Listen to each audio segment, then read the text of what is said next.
Okay, next part. Now, this will be part B. Oh, this one's, I wrote it kind of funny. Love it. Calculate pOH at the equivalence point. So it's kind of a different way to write an acid-base titration problem. Here, I don't give you the volume. I'm just telling you to find the pOH at the equivalence point. So, let's see. Earlier, what did I calculate for the millimoles of NH3? 2.5.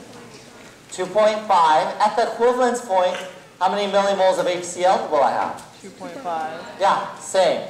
So that's the equivalence point. You'll have the equal number of moles, or millimoles as I like to use, of acid and base. That means, okay, those you math savants, if I had 0.1 molar, what volume did I just add?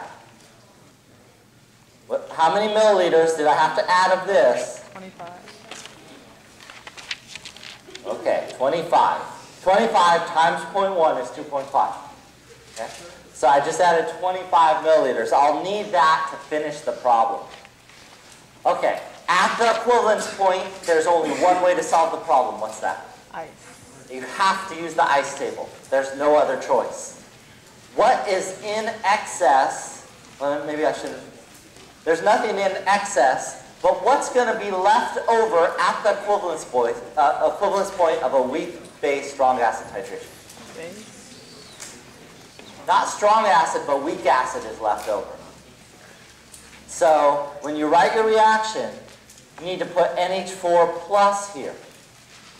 And then write out your typical acid-base reaction. I'll say it again why as soon as I write this down.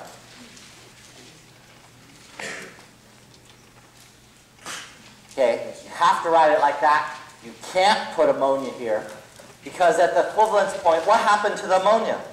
Gone. It was all used up by the strong acid. Remember, there are equal number of millimoles of acid and base. It's all gone. But when that reaction happens, if you rewind in your notes a little bit to, for me, the previous page, this reaction on a previous page, part A, notice that when I have this and this, it always produces NH4.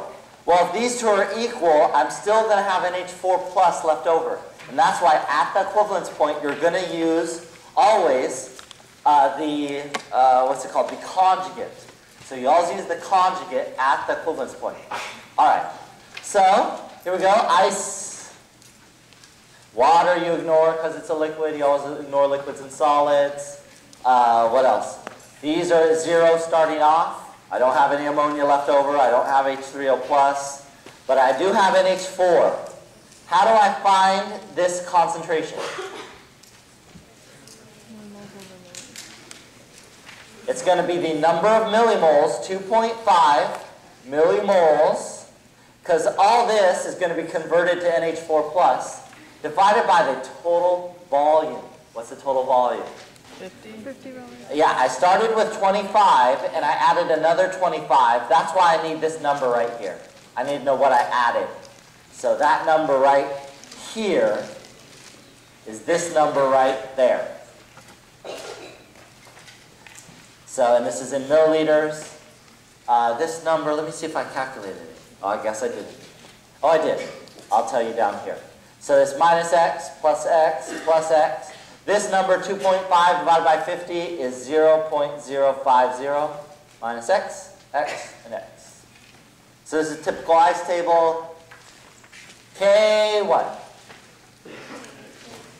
Yeah, it's Ka because that's an acid. NH4 plus is an acid. It's x squared for 0.050 minus x.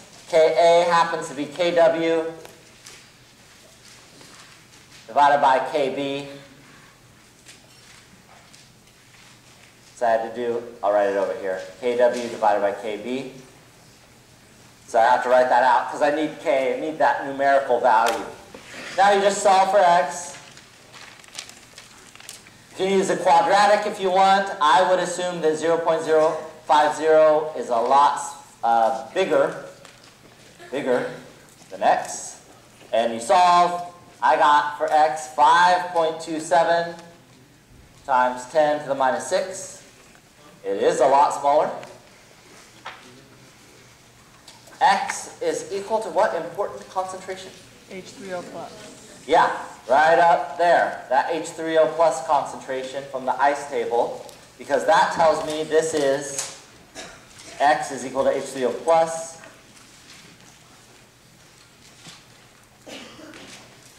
So I'm going to take the negative log of H3O plus, because that's the pH, and that equals, what is that?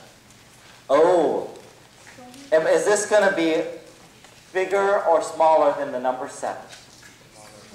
Smaller. How do you know that? That's right. Yeah, I got an acid. Has to be. It's an acid. It's got to be smaller than 7. This is 5.28. So the pOH equals 14 minus 5.28, which is the pH. That's 8.72.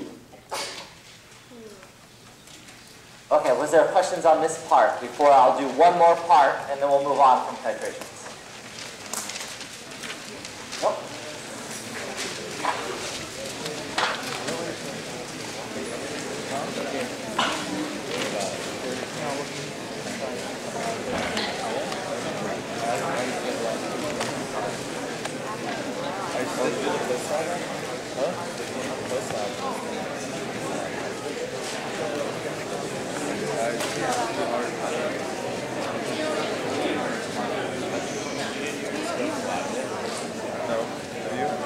All right, let's do this part. What? We already know that NH3, again, I always compare the millimoles of both. NH3 from the first part, it never changed, 2.5 millimoles. The only one changing is HCl. Here it's 30 times 0.10 molar. This is from the problem earlier, it told us. So 3.0 millimoles. What's in excess? HCl. Strong acid. The HCl, which is the strong acid. So what region are we in? Strong acid. The strong acid region. So I'll say this. If you have a strong acid or strong base in excess, you are in the strong acid or strong base region respectively. So, do you need an ice table here? No. No, not at all. When you're in the strong acid or strong base region, this is easy money.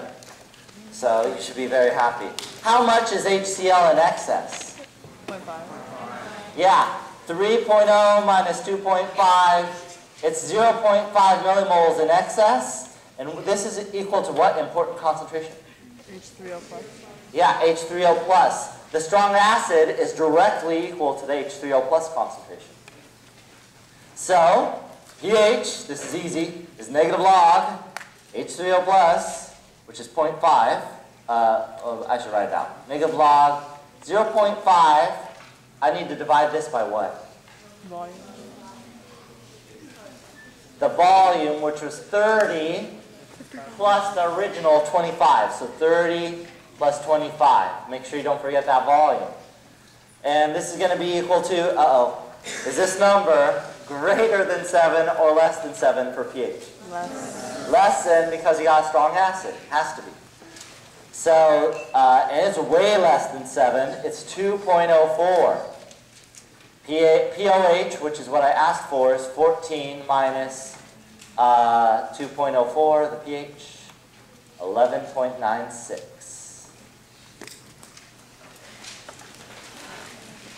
I think if you could handle a problem like this, you can do most any titration problem. So if you feel comfortable with this, you should be pretty good.